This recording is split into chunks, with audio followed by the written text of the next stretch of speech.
এটা কি হলো? আমি তো অল্প কয়টা চাল দিলাম, এতগুলা ভাত কোথা থেকে আসলো? মানুষের তো আর এই কয়টা চাল, কি করব? আচ্ছা দেখি, আল্লাহ ভরসা যা হয়।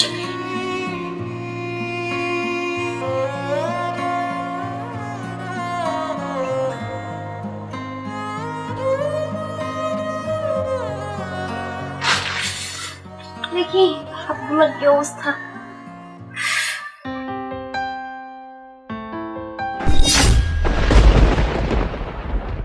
এটা কি হলো?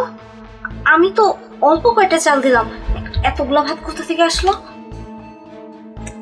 কই গো, শুনছো? একটু এখানে আসো তো। কি গো, কি হয়েছে? আরে শুনছো কি হয়েছে? কি হয়েছে কি, ওই যে আমার তুমি চাল আনা দিলে না এত কয়টা, আমি ওটা পাতিলের ভিতর দিছি ভাত রান্না করতে, দেখি অনেকগুলো ভাত হয়ে গেছে, পুরো এক পাতিল। কও কি, আসো তো। দেখো তো।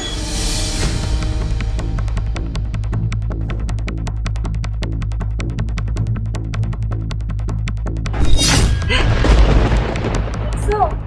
এত ভাত? এইটাই তো বুঝতে পারতেছি না। মা, বুঝতে হবে না কিছু, এর মধ্যে জাদু মন্ত্র কিছু নাই, এসব আমার কারসাজি। বাবা তুমি? হ্যাঁ রে মা, আমি। মারে, আজ কতদিন ধরে তোকে দেখি না, তাই দেখার লোভটা সামলাতে পারলাম না, চুপি চুপি তোকে দেখতে এসেছিলাম। এসে যখন দেখলাম তোর ভাতের পাতিলে সামান্য কটা চাউল, আমার খুব কষ্ট হয়েছে রে মা। মানুষের তো আর এই কয়টা চাল, কি করব? তখন আমি তোর পাতিলের ভিতরে চাউল দিয়েছি।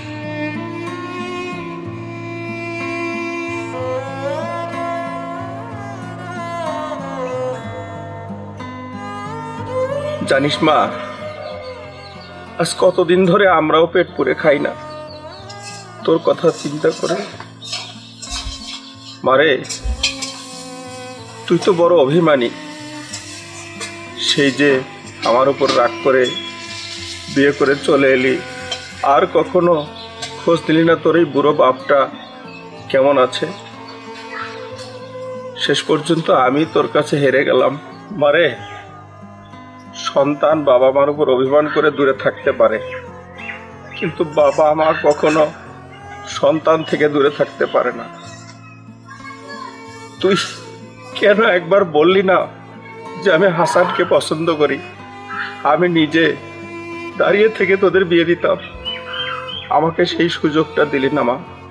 তুই আমার একমাত্র মেয়ে, আমি তোর বিয়েটা নিজে থেকে দিতে পারলাম। মারে, অভিমান অনেক হয়েছে, আর অভিমান নয়, এবার তোর এই বুড়ো ছেলেকে একটু ক্ষমা কর। এই নে মা, এই টাকাটা দিয়ে তুই যতদিন পারিস চল, তারপর শেষ হয়ে গেলে আবার বলিস। আর হাসান, আর অভিমান করে থেকো না বাবা, হাজার হোক তুমি তো আমার মেয়ের জামাই, তুলিকে সাথে নিয়ে বেড়াতে এসো। এটা কি বলছো বাবা? তুমি তোমার এই মেয়ের বাড়িতে এসে না খেয়ে চলে যাবে? চলো আমরা সবাই একসাথে খাওয়া দাওয়া করি। আচ্ছা মা, ঠিক আছে।